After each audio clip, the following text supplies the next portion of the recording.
Well, hello everyone, and thank you very much for your time. As for this week in my family relations class, we ended up learning the importance of families going through crises.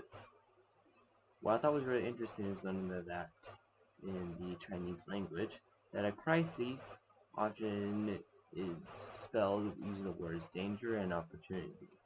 That yes, oftentimes when a family goes through a crisis, it is a difficult time. It's something important, something that is quite difficult.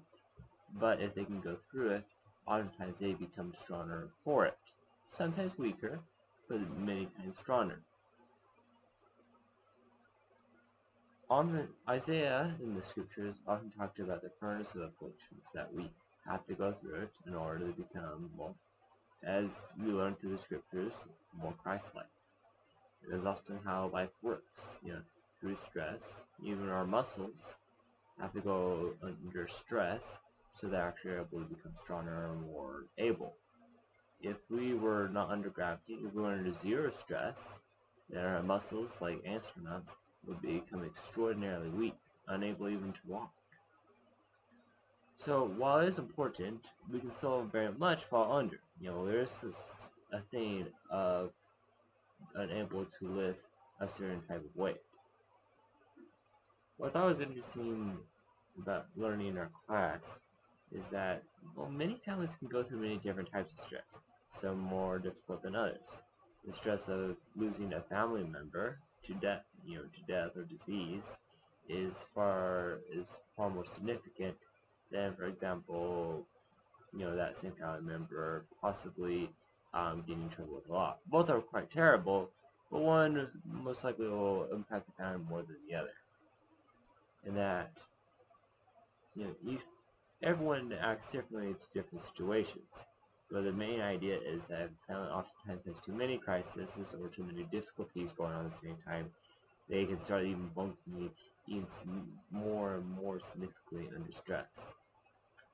Now, for our own families and going through life, so we have to look at the problems, acknowledge them, and make sure we don't run away, but continue forward and trying to figure out the problems or why is causing us to have misery, or why is causing us to not be able to progress.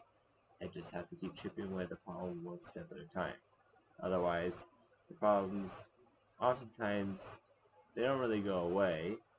You know, things can pass, but even a death of a loved one, it will always linger. You have to accept it and respond to it accordingly, or else you're going to be, well, one word would be disabled mentally for the rest of your life.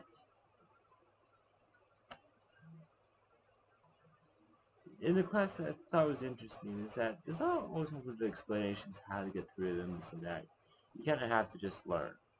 But what I thought was quite interesting and fascinating is that you just over time, more and more, you learn to respect that this is a natural part and to not be afraid, but to deal and try to use it effectively for yourself and your family.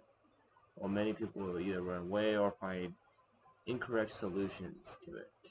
I can go on and on about the better and incorrect, but I just thought it was interesting is that the more Christ-like, the more less impatient ones oftentimes are far more successful. And even looking back at myself, something I have to improve with. Well, either way, I hope everyone enjoy this and hope you can look in your life and see how you can be more effectively in dealing with the patience of going through a crisis.